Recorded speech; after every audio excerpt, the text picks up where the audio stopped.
तो इस वीडियो में हमारा मेन फोकस है हेयर को डिटेल कैसे देता है। तो इसमें मैंने हेयर वाले पार्ट पे ज़्यादा फोकस करा है। स्केच भी ठीक है, लेकिन आप हेयर को हाईलाइट में दिखाएंगे। तो स्टार्टिंग में मैं आपको इसमें ग्रिड दिखा रहा हूँ कि मैं ग्रिड बनाता कैसे हूँ। तो मैं पहले एक फ़ोटो लेता हूँ, उसमें ग्रिड्स बनाता हूँ। तो उसमें मेरे ग्रिड का जो साइज़ आता है उसके हिसाब से मैं पेपर पे ग्रिड्स बनाता हूँ। तो मेरे ग्रिड पे जो साइज़ आया है वो ऐसे, मतलब मैंने पूरा A3 साइज़ का लिया है। A3 साइज़ हमारा A4 का डबल होता है। तो इसको हमने 8x10 का लिया है। 4 सेंटीमीटर का एक ग्रिड है, मतलब एक स्क्वायर है मेरा। तो इसमें हम स्टार्ट करते हैं अपना आईब्रो से स्टार्ट करें। आईब्रो से हम नोज़ बनाएंगे पहले।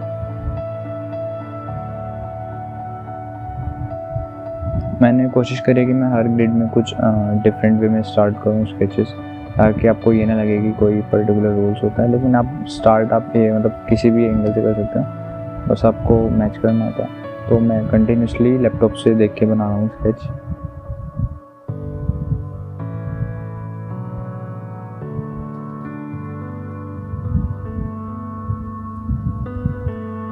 तो ये वाला पार्ट हमारा बाकी स्केच की तरह सेम है।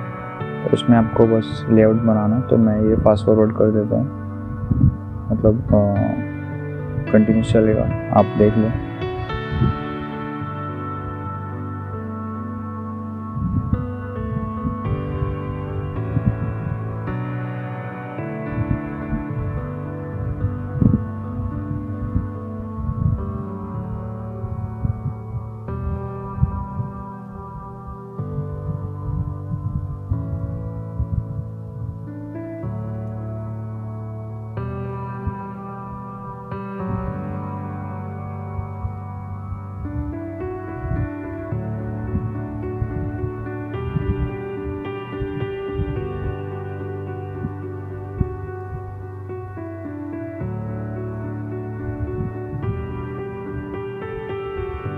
वो आपकी मर्ज़ी, आप कोई सा भी पार्ट पहले पूरा कर सकते हैं। तो मैं इसमें लेआउट पूरा कोशिश कर रहा हूँ कि नीचे से पूरा पहले कंप्लीट कर दूँ, फिर ऊपर जाऊँ। तो इसमें बॉडी और शोल्डर्स के मैंने पोर्शन ले लिया। तो ध्यान रखें कि आपकी जो स्टार्ट है जब आप करते हो तो वो लाइट पेंसिल से यूज़ करो। तो मैं इसलिए लीड पेंसिल यूज़ करता हूँ क्योंकि इसको शार्प करने की ज़रूरत नहीं होती, और उसको सिर्फ इतना चलाता हूँ कि पेपर पे मतलब कोई प्रेशर ना चले, बस एक तरीके से मार्क पड़े ताकि आपको रब करना तब रब कर सको। तो ऐसे एंगल वाले जो स्केचेस होते हैं आप उसमें आपको लिप्स के एंगल का काफ़ी ध्यान रखना होता है आपका। इससे पूरा स्केच की जो स्माइल होती है, मतलब जैसे स्माइलिंग स्केच है तो बहुत ज़्यादा डिपेंड करता है।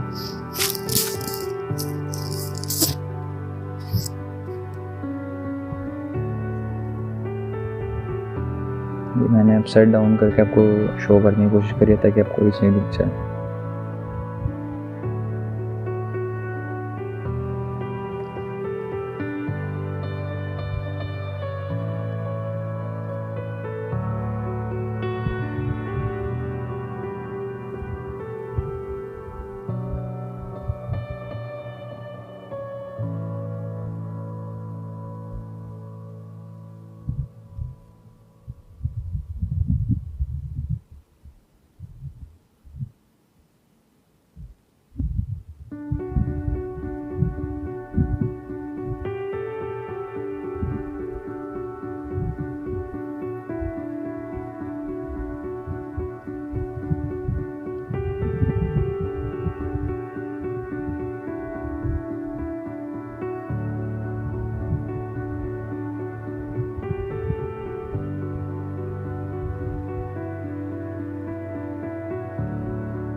ये हमारा टीथ का पार्ट डन हो गया। आपको टीथ्स बनाने के लिए प्रोसेस होता है। सबसे पहले आप लिप्स का अपर लिप्स बनाते हैं, फिर लोअर लिप्स बनाते हैं और फिर टीथ का मार्किंग देते हैं। तो टीथ आपका स्टार्टिंग में बेकार लगेंगे, लेकिन ये प्रोसेस में जब फाइनल हो गया आता है, जब आप शेड करते हो तो आपकी टीथ हाईलाइट होकर अच्छे लगते हैं। तो अब मैं हेड की, आपकी फोरहेड की आउटलाइन जोन कर दूँगा। इसके बाद फिर हम वही अपना बेस लेयर देंगे पहले, फिर शेडिंग्स को लाइट करेंगे स्केच के अकॉर्डिंग। आईब्रोज का पार्ट है।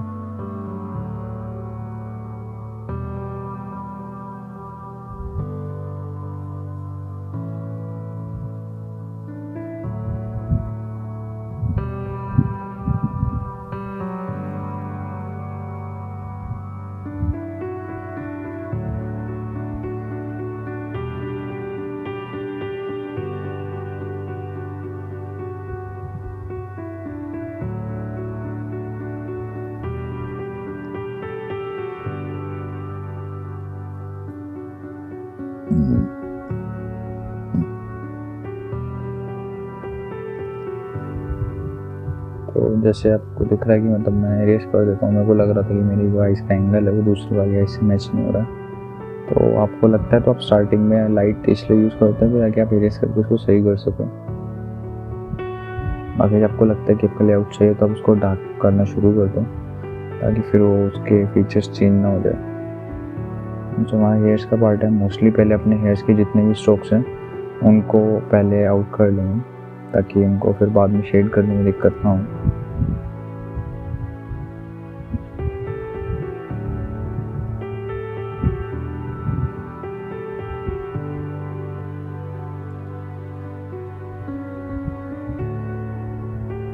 आप ये वाली चीज़ प्रैक्टिस में लेके आए हैं कि पेपर को आप हमेशा स्केच के ऊपर रखें जब भी आप ऐसी कोई चीज़ करो जहाँ पे ऑलरेडी आपने स्केच बनाया है।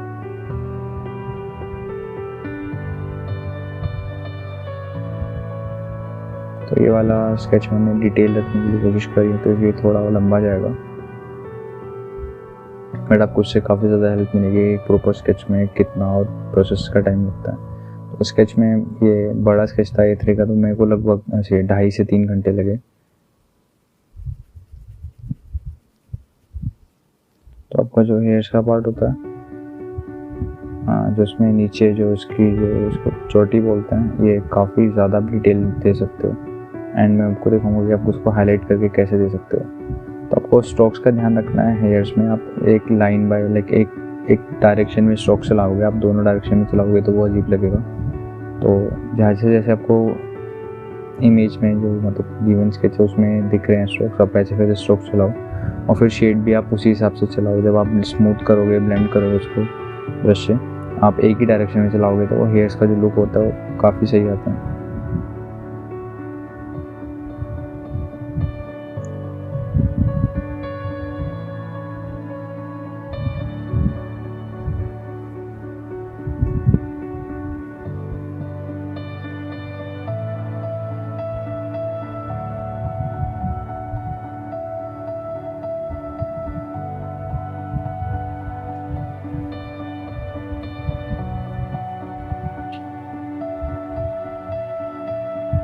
जैसे मैं आपको बोलता हूँ कि आप बना भी दोगे, आपको स्केच लगेगा कि बन गया, लेकिन there always a need for improvement.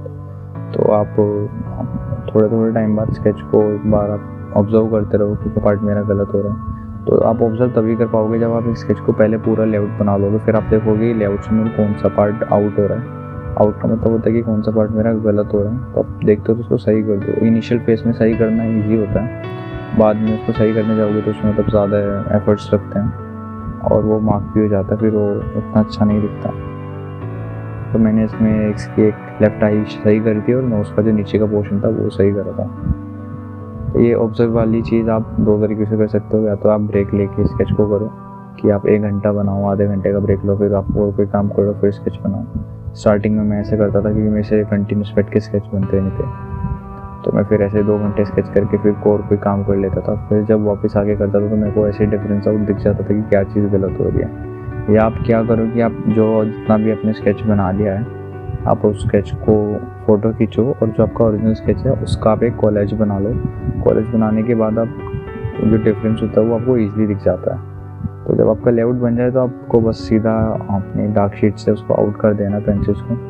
वही आप सबसे पहले जब स्केच में कैसे ही बनाऊँ, लेकिन मेरा एक बेसिक एम रहता है कि सबसे पहले आइस को कवर करता हूँ, फिर आइस के नीचे से जो पोर्शन होता है नोज को लेके लिप्स को लेके फिर पूरा फेस को ब्लेंड करके फिर एंड में हेयर करता हूँ। ये हेयर ज़्यादा डार्क होते हैं तो उसको एंड में करने में ज़्यादा सही रहता है, क्योंकि पहले डार्क कर दोगे तो फिर लाइट वाला आपको ज़्यादा डार्क करना पड़ेगा।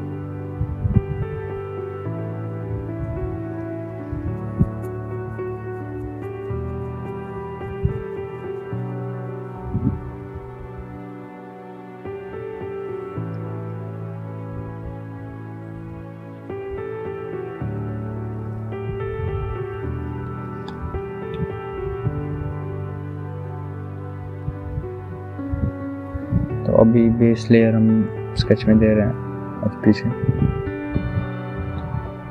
बेस लेयर देते देते भी हमको उसको ब्लेंड करना होता है। फिर आइस के ऊपर हमारा डार्क पोर्शन होता है थोड़ा, तो उसके ऊपर हम 2B और 4B की एक लेयर दे देते हैं।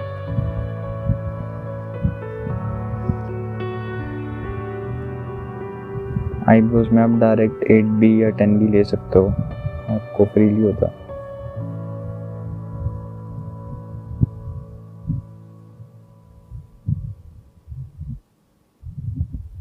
जैसे मैं बोलता हूँ कि आपकी जो लिप्स का अपर पार्ट और लोअर पार्ट होता है, अपर वाला ज़्यादा डार्क होता है, लोअर वाला थोड़ा लाइट होता है। और जो एजेस होती हैं लिप्स की वो वाली आप डार्क करो तो उससे आपका जो 3D लुक होता है वो आता है कि आपका बाहर की साइड निकला हुआ है। तो शेडिंग्स में आपको ऐसे ही ध्यान रखना है कि आपकी किस साइड से लाइट आ रही है और किस साइड आपका डार्क शेड है। तो जब आप ये करना सीख जाओगे तो आपका स्केच ऐसा लगेगा कि वो 3D है और रियलिस्टिक है।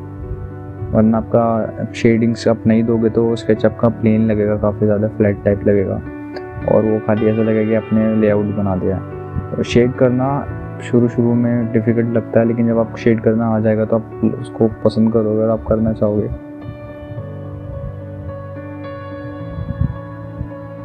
बट इस प्रोसेस के लिए आपको पेशेंस चाहिए, एकदम से नहीं आएगा। पहले स्केच ख़राब ही बनेंगे। मैं स्टार्टिंग में 2-3 स्केच बनाता था, 5-5, 6-6 घंटे लग जाते थे, तब भी रिज़ल्ट नहीं आता था। लेकिन अब ऐसा होता है कि आपको रिज़ल्ट ना आए लेकिन आप ट्रिक सीखते हो, तो जब आप अगले स्केच में ट्राई करते हो तो बन जाता है।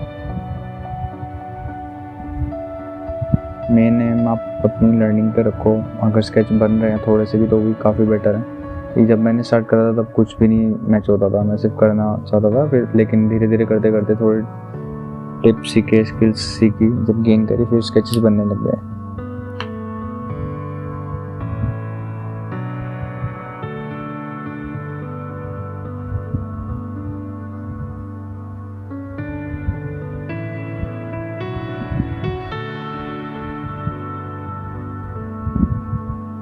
तो ये मैं सिंपल एक B पेंसिल की लेयर दे रहा हूँ तो इसलिए फास्ट फॉरवर्ड कर रखा है। लेयर देने के बाद मैं किसी एक कॉटन क्लॉथ से उसको स्मूथ कर रहा हूँ बार बार, ताकि मेरा जो फाइन पेपर पे जो ग्रेफाइट होता है वो इक्वली स्मूथ हो जाए।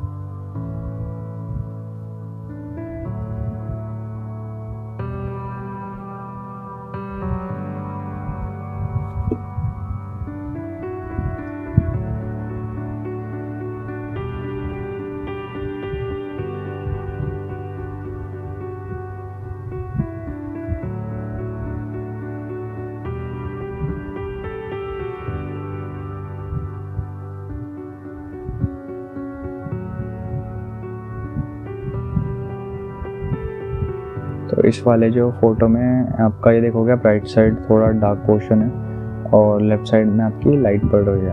तो आपको वो दिखाने के लिए आपको लेफ्ट साइड में थोड़ा कम शेड करना है और राइट साइड में ज़्यादा शेड करना है आपको। और एक आपका जो चिन्ह होता है उसके नीचे आपको हमेशा जो शेडो पड़ती है और तो वहाँ पे आपको थोड़ा डार्क पोर्शन रखना पड़ेगा। तो आप हमेशा कोशिश करो कि एच साइड में आप थोड़ा डार्क शेड कर दो, उससे आपका जो स्केच है वो 3D ज़्यादा लगता है। 3D इन द सेंस कि मतलब 2D से ज़्यादा लगता है कि पेपर से ऐसा लगेगा कि बाहर आ रहा है और एक एंगल में दिखेगा। लिप्स के साइड्स में आप ब्लैक शेड कर सकते हो, मतलब वो फोटो के अकॉर्डिंग होता है जहाँ पे होता है। बट फेस के एजेस में हमेशा ही आएगा। बस अगर कोई केस होगा तो उसमें साइड मतलब जो साइड होगा या तो राइट साइड या लेफ्ट साइड में हाईलाइट पड़ेगी लाइट, लेकिन नीचे सारे शेड्स में पड़ते हैं क्योंकि हमारा जो फेस की जो ओरिएंटेशन होती है वो बनी ऐसी होती है।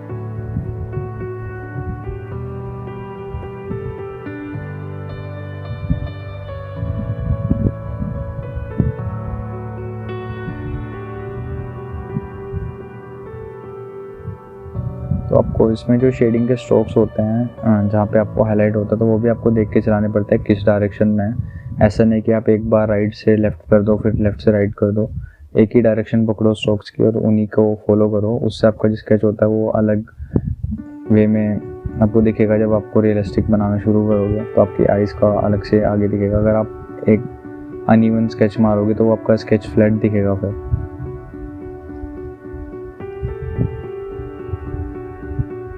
नोज़ का जो पार्ट होता है उसमें जो अब बीच का जो पोर्शन होता है वो हाईलाइटेड होता है, बाकी साइड में थोड़ा आपको डार्क करना पड़ेगा, तभी आपकी नोज़ ऐसे बाहर की साइड निकली हुई दिखेगी।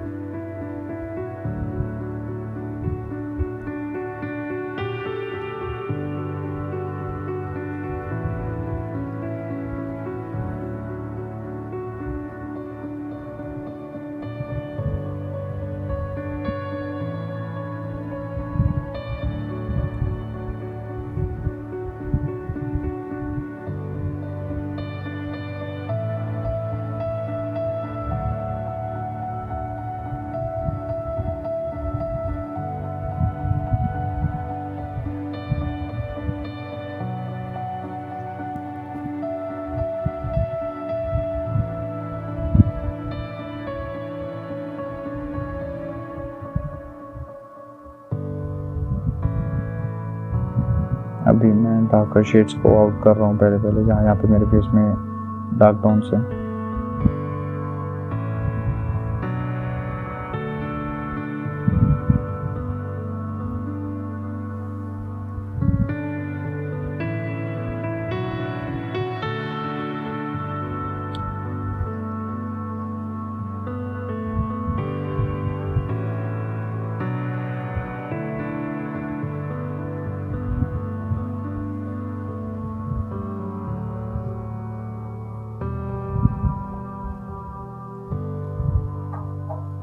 तो फोरहेड का जो बेस लेयर था वो हो गया है। अब हम मतलब एक फाइनल टच देने के लिए हाईलाइट और मिड टोन्स को करेंगे। तो काफ़ी सही लुक आ रहा है इसका, 3D भी लग रहा है। जो हमारे चीक्स है वहाँ से भी आपको लाइट्स दिख रही हैं, तो ये मैं लाइट्स डालने की कोशिश कर रहा हूँ स्केच में।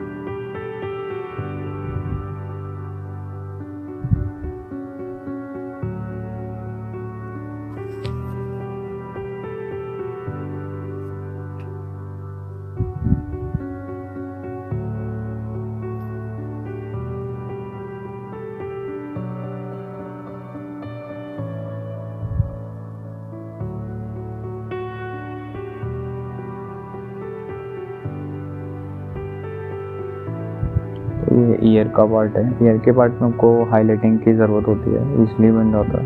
तो आप पहले 2B या HP 4B तक इसमें यूज़ करोगे, इसमें डार्क टोन की ज़रूरत नहीं होती है। और प्रॉपर स्केच बनाते हो तो आप ईयर शो कर सकते हो। मोस्टली ईयर्स आपके बालों के पीछे छुपे होते हैं, बॉयज़ में ईयर्स की ज़रूरत होती है। और साइड का एंगल होता है उसमें ईयर का रोल आ जाता है।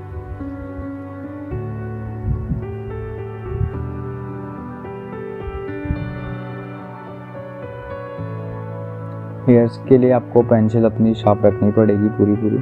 तो जब आप पेंसिल शार्प रखोगे तो उसके हेयर्स के जो स्ट्रोक्स होते हैं वो अलग अलग काफ़ी सही दिखते हैं। अगर आप पेंसिल को शार्प नहीं करोगे तो वो एक वैसा फ्लैट लुक देगा हेयर्स का, वो फिर उसमें मज़ा नहीं आता। स्केच में लगते हैं सही है लेकिन फिर फ्लैट लुक में जो जैसे स्केच आप अच्छा बना रहे हो आप बाल फ्लैट बना दोगे, तो फिर मतलब बनाना सीखो आप हेयर्स को। हेयर्स से काफ़ी सही लुक आता है स्केच का। तो मैं अभी 2B का जो वो है मेरा स्ट्रोक्स बना रहा हूँ, और स्ट्रोक्स भी मैं उसी डायरेक्शन में बना रहा हूँ जिस डायरेक्शन में मेरे चलते जा रहे हैं। अब देखो कि मैं ऊपर से नीचे की स्ट्रोक्स ले रहा हूँ पूरे।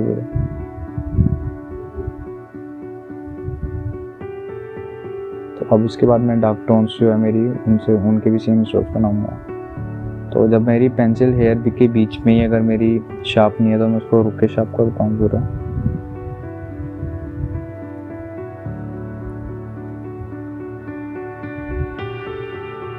आपको हर एक शेड के बाद स्मूथ करना पड़ेगा। आप ये सोचोगे कि मैं 2-3 शेड्स कर दूँ उसके बाद एक बार स्मूथ कर दूँगा, तो फिर वो मतलब स्मूथ नहीं होगा और फिर ना आप उसको हाईलाइट दे पाओगे।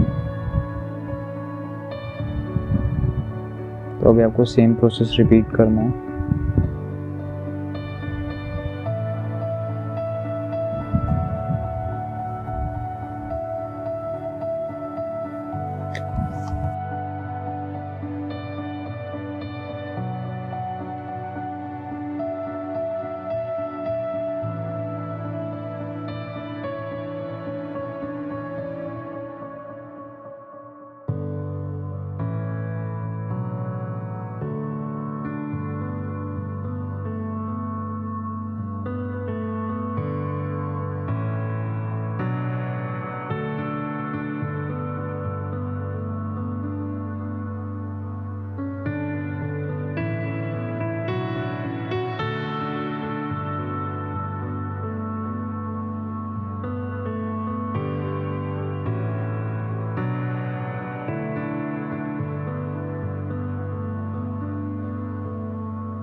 वही जैसे हम पहला प्रोसेस स्टार्ट करा था वही सेम रिपीट करना हमको, कि पहले स्ट्रोक्स की डायरेक्शन बनाएंगे, फिर उसको हम डार्क पोर्शन से करेंगे।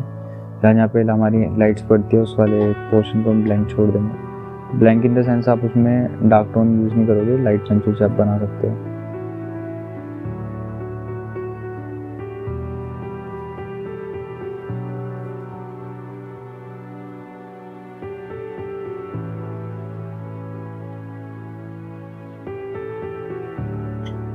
तो अभी ये सेम प्रोसेस है कंटिन्यूस में।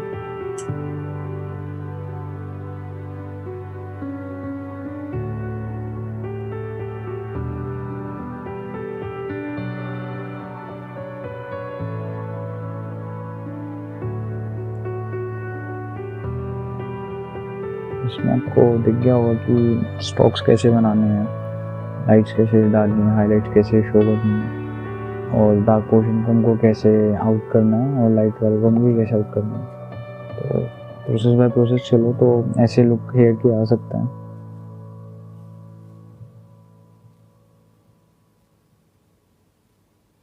इसके बाद हम अपनी डिटेल्स को हाईलाइट कर लेंगे।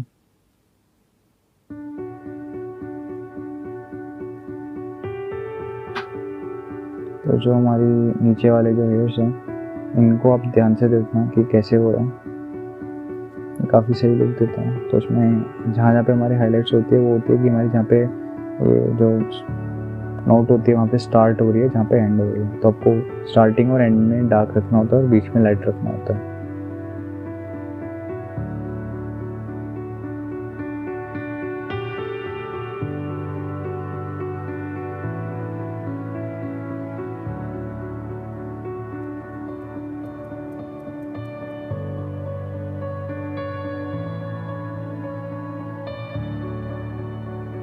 बाकी हम अपने नेक की शेड्स फेस की शेड से मैच करने की कोशिश करेंगे। तो सबसे पहले बी लेयर को स्मूथ कर देंगे यहाँ पे पेपर को।